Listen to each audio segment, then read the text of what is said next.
The foolish strike. The Galactic Assembly's grand chamber hummed with tension as representatives from 47 species gathered for the emergency session. At the center podium stood Ambassador Korthax of the Zalathi Federation, his crystalline form pulsing with urgent colors that signaled distress. The ancient being had witnessed the rise and fall of countless civilizations across 3 millennia, but nothing had prepared him for what he needed to convey today. Supreme Commander Draven of the Vorthak Empire lounged in his designated platform, his forearms crossed in deliberate disinterest. The Vorthak had conquered 17 systems in the past century alone, and their military might was second to none in the known galaxy. His species' natural armor plating gleamed under the assembly, lights as he made a show of checking his tactical displays instead of listening to the ambassadors. Words. Korthax's voice resonated through the chamber's translation systems, reaching every species in their native tongue. He spoke of a young race that had only achieved faster than light travel 40 years ago. The humans, as they called themselves, had established just 3 colonies beyond their home system. By all conventional metrics, they were insignificant, barely worth noting in the grand scale of galactic politics. Yet Korthax trembled as he delivered his warning. The Zalathi had observed humans closely since their emergence into space. What they discovered defied all conventional understanding of sentient species. Humans possessed something unique in their psychological makeup, something that made them extraordinarily dangerous when provoked. They called it many names in their various languages, but the concept remained consistent across their entire species. They never forgot those who wronged them, and more terrifyingly, they never stopped pursuing justice as they defined it. Korthax presented his evidence methodically. Historical records from Earth showed patterns spanning thousands of years. Human cultures that had been wronged would pass down their grievances through generations, maintaining their desire for retribution across centuries. Families would remember slights for decades. Nations would harbor resentments for millennia. But it was their recent history that proved most alarming.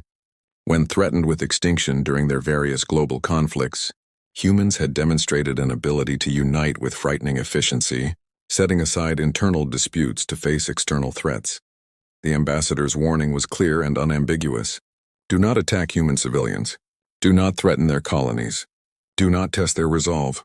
The cost would be far greater than any possible gain. He had studied their military doctrine, their history, their psychology. Humans were not just another species to be conquered or intimidated. They were something else entirely, something the galaxy had never encountered before. Commander Draven's laughter echoed through the chamber, a harsh sound that silenced the murmuring delegates. He rose to his full height, towering over most other species present. The Vorthak Empire had never retreated from a fight, never shown weakness to inferior races. These humans, with their soft skin and fragile bodies, were nothing compared to the might of Vorthak warriors. Each of his soldiers was worth 100 human fighters. His fleet could glass entire planets in hours. The commander dismissed Korthax's concerns with contempt. Fear-mongering, he called it. The Zalathi had grown soft in their old age, seeing threats where none existed. These humans were merely clever animals who had stumbled upon spaceflight technology. They occupied valuable territory that rightfully belonged to stronger species. The mining rights to their colony worlds alone would fund Vorthak expansion for decades. Why should the Empire fear such weaklings? 3 months after the assembly meeting, Draven ordered the attack on Epsilon 7, humanity's newest mining colony. The assault was swift and brutal, designed to send a message to Earth about the reality of galactic power structures. Vorthak shock troops descended on the colony at dawn local time. The small security force was overwhelmed in minutes. The orbital defense platforms were reduced to debris before they could fire more than a few shots. The colony's population of 8,000 miners, engineers, and their families had no chance of mounting an effective defense. They sent distress signals, recorded messages, uploaded everything they could to quantum transmitters aimed at Earth. Martha Chen, the colony administrator, managed to broadcast for 17 minutes before Vorthak soldiers breached the command center. Her final words, transmitted across the void, would echo through human space for generations to come. Remember us. Remember what they did here. Remember and never forget. Vorthak troops spent 3 days on Epsilon 7, stripping it of valuable resources and technology. They took some colonists as prisoners for intelligence purposes, executed those who resisted, and left the rest to die when they destroyed the life support systems. Commander Draven personally recorded a message for Earth, standing among the ruins of the colony's main habitat dome. He declared that humanity had one choice: submit to Vorthak rule or face extinction. There would be no negotiations, no mercy, no second chances. The message took 2 weeks to reach Earth via standard communication channels. During that time, rescue ships from the nearest human outpost arrived at Epsilon 7 to find only death and destruction. They recovered bodies, collected evidence, documented every detail of the massacre. The survivor testimonies, just 43 souls who had hidden in emergency shelters, painted a picture of deliberate cruelty that shocked even veteran soldiers. Earth's response, when it came, surprised everyone, including Ambassador Korthax. There were no angry declarations of war, no immediate military mobilization, no diplomatic protests to the Galactic Assembly. Instead, there was silence. For 3 weeks, human space was quiet. Trade continued normally. Their other colonies showed no signs of panic or evacuation. It was as if nothing had happened at all. Then the lists began to appear. Transmitted on open channels for the entire galaxy to observe, Earth published the names of every Vorthak soldier who had participated in the Epsilon 7 massacre. Each entry included detailed biological data, last known locations, command structure positions, and service records. At the bottom of each list was a simple statement in Galactic Standard. These individuals are guilty of crimes against humanity. Justice will be served. Commander Draven laughed when he saw his name at the top of the primary list. He ordered his intelligence services to trace the transmissions, to find out how humans had obtained such detailed information about his forces. The investigation revealed something unsettling. Human traders present throughout Vorthak space for years had been gathering intelligence all along. Every casual conversation, every business transaction, every social interaction had been carefully cataloged and analyzed. The first Vorthak officer disappeared exactly 1 month after the massacre. Captain Thok, who had led the initial assault wave, vanished from his quarters aboard a military cruiser in the middle of a patrol route. Security recordings showed nothing unusual. His door had remained locked from the inside. Yet when his subordinates forced entry after he missed his duty shift, they found only an empty room and a single message written in Thok's own blood on the wall. Epsilon 7 remembers. Within a week, 5 more officers had vanished under similar circumstances. Each disappearance was impossible to explain. The victims were taken from heavily guarded locations, from ships traveling at faster than light speeds, from military installations thought to be impregnable. No human ships were detected in the vicinity. No weapons fire was recorded. The officers simply ceased to exist, leaving only messages behind that grew increasingly specific about their crimes. Draven increased security around himself and his senior staff, but the disappearances accelerated. By the second month, 37 officers from the Epsilon 7 operation had vanished. Some were found later, deposited on remote asteroids with detailed confessions carved into their armor plating. Others were never seen again, their fates unknown but presumed terminal. The psychological impact on Vorthak forces was devastating. Soldiers refused deployment orders. Officers requested transfers to units that had no connection to the massacre. The Vorthak Empire's intelligence apparatus worked frantically to understand how humans were accomplishing these impossible extractions. They discovered fragments of information about something called ghost protocols in human military doctrine. These were systematic hunting operations designed to pursue specific targets across any distance, for any duration, using methods that prioritized psychological impact over conventional military victory. As the third month began, Ambassador Korthax watched events unfold with grim satisfaction. He had tried to warn them, but the Vorthak's arrogance had sealed their fate. The humans were demonstrating exactly what he had feared most about their species. This was not war as the galaxy understood it. This was something older, something primal, something that transcended conventional military doctrine. This was vengeance, served cold and methodically, with the patience of a species that had evolved as persistence hunters on the plains of ancient Earth. The eternal pursuit. The transformation of human society following Epsilon 7 was subtle but profound. Earth's various nations, often fractious and disagreeable, unified behind a single purpose with disturbing speed. Resources were reallocated, military programs expanded, and new technologies developed with one goal in mind: ensuring that every individual responsible for the massacre would face justice. They called it the Remembrance Initiative, and it consumed 20% of humanity's gross economic output. Admiral Sarah Reeves commanded the newly formed Hunter fleet from her flagship, the ENS Persistence. The fleet consisted of ships unlike anything the galaxy had seen before. They were not built for conventional warfare or territorial conquest. These vessels were designed for one purpose: tracking and capturing specific individuals across the vast emptiness of space. Each ship was equipped with advanced stealth systems, quantum tracking arrays, and deployment pods for special operations teams. The Hunter fleet operated on principles that baffled traditional military strategists.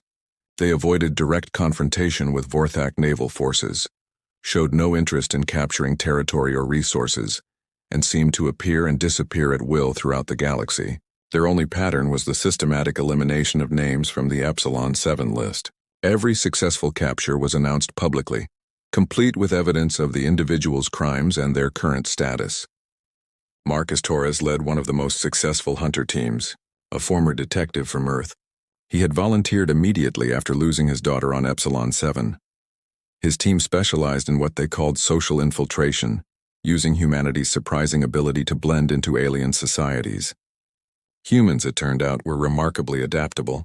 They could modify their behavior, learn new languages, and integrate into foreign cultures with an ease that disturbed many species. Torres spent 6 months posing as a merchant on Vorthak Prime, the Empire's capital world. During that time, he mapped security protocols, identified targets, and planted surveillance devices throughout government facilities. His patience was legendary even among Hunter teams. He would wait weeks for the perfect opportunity, studying his targets' routines until he knew them better than they knew themselves. The capture of General Voss, Draven's second-in-command, demonstrated the psychological sophistication of human operations. Rather than simply taking him, Torres's team manipulated events so that Voss isolated himself voluntarily. They spread rumors about assassination attempts, forged intelligence reports suggesting his own subordinates were plotting against him, and created an atmosphere of such paranoia that Voss retreated to what he believed was a secret bunker. In reality, humans had constructed the entire facility 6 months earlier, and Voss had essentially imprisoned himself. The psychological warfare extended beyond individual targets. Human operatives left messages throughout Vorthak space, always in locations that should have been impossible to access. They appeared in military command centers, private residences, even inside secure government databases. The messages were always variations on the same theme. We remember Epsilon 7. We remember Martha Chen. We remember the 8,000. Justice is patient. Justice is inevitable. Commander Draven watched his empire begin to crumble from within. The constant pressure of human operations was destroying military morale and discipline. Officers refused promotions that might put them in positions of visibility. Soldiers deserted rather than risk being associated with the Epsilon 7 operation. Trade partners began distancing themselves from the Vorthak, fearing that association might draw human attention. The economic impact was equally devastating. Human traders, who had previously been reliable partners, withdrew from all Vorthak markets simultaneously. They encouraged other species to do the same, not through threats but through quiet demonstrations of how precisely they could track individuals and resources across galactic distances. The implicit message was clear: those who supported the Vorthak Empire would be remembered too. 6 months after Epsilon 7, only Commander Draven and 12 senior officers remained from the original list of 317 names. The rest had been captured, had surrendered voluntarily, or had met uncertain fates in the darkness between stars. Draven had retreated to a mobile command station that jumped randomly between systems, never staying in one location for more than a few days. His paranoia had reached such heights that he trusted no one, not even his own species. The end came not with a dramatic battle, but with a simple mathematical inevitability. Human persistence had outlasted Vorthak resistance. Draven's resources dwindled as allies abandoned him and subordinates fled. His final location was betrayed not by enemies but by exhausted supporters who wanted the nightmare to end. They transmitted his coordinates to human forces and begged for the hunting to stop. Admiral Reeves personally oversaw Draven's capture. The commander who had once stood proudly before the Galactic Assembly was now a shadow of his former self, armor dulled and eyes hollow from months of constant fear. He was taken without resistance, too exhausted to fight against what he had finally understood was inevitable. The humans had never intended to destroy the Vorthak Empire through military might. They had simply demonstrated that actions had consequences, and those consequences would be pursued to the end of time if necessary. The trial of Commander Draven was broadcast across the galaxy. Humanity presented their evidence methodically, showing not just the crimes of Epsilon 7 but the pattern of deliberate cruelty that had characterized Vorthak expansion. They made no demands for territory or resources. They sought no punitive damages against the Vorthak species as a whole. They wanted only one thing: acknowledgement that what had been done was wrong and assurance that it would never happen again. Ambassador Korthax addressed the Galactic Assembly once more, this time with the weight of proven prophecy behind his words. The humans had demonstrated something that the galaxy needed to understand. They were not conquerors or destroyers. They were something far more dangerous to those who would harm them. They were inevitable. Like the slow erosion of mountains or the patient growth of forests, humans would pursue their goals across any span of time necessary. The reforms that followed changed the fundamental structure of galactic civilization. The Epsilon 7 Accords, as they came to be known, established new principles for the treatment of civilian populations and colonial settlements. But more importantly, they established humanity's unique role in galactic society. Humans became the unofficial arbiters of justice, the species that others turned to when wrongs needed to be remembered and addressed. Detective Torres, now retired from active hunting operations, established the Archive of Remembrance on Earth's moon. It was a vast database containing the details of every injustice, every massacre, every genocide in known galactic history. The message was clear. Humans would remember them all, and if called upon, they would ensure justice was served regardless of how long it took. The Vorthak Empire, reduced but not destroyed, underwent a cultural transformation. The new generation of leaders, having witnessed the consequences of their predecessors' actions, embraced reform with an urgency born of survival instinct. They became unexpected advocates for the Epsilon 7 Accords, understanding better than most what happened when humans decided that justice needed to be served. In the years that followed, other species would occasionally test human resolve. Small incidents, border disputes, trade conflicts that threatened to escalate. Each time, human diplomats would arrive with their patient demeanor and their carefully maintained lists. They would remind the aggressors of Epsilon 7, of Commander Draven's fate, of the 317 names that had been methodically crossed off a list regardless of the cost or time involved. The galaxy had learned a fundamental truth about humanity. They were not the strongest species, nor the most technologically advanced, nor the most numerous, but they possessed something unique. A collective memory that transcended generations and a will to see justice done that transcended conventional understanding of warfare. They were the species that never forgot, never forgave the unrepentant, and never stopped hunting those who had wronged them. As Ambassador Korthax concluded in his final address to the Assembly before retirement, the humans have taught us that there are consequences for our actions that extend beyond immediate military or economic considerations. They have shown us that justice, as they understand it, is not bound by time or distance or conventional logic.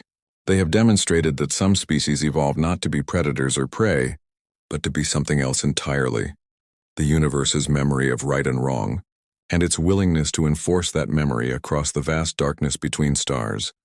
The warning echo of Epsilon 7 resonated through the galaxy for generations. It became a cautionary tale told to young species emerging into space, a reminder that among the stars lived a race that would cross the universe and wait lifetimes to balance the scales of justice. The humans had not conquered the galaxy through force of arms. They had simply made it understand that some actions carried a price that would be collected, no matter how long the universe had to wait for payment to come due.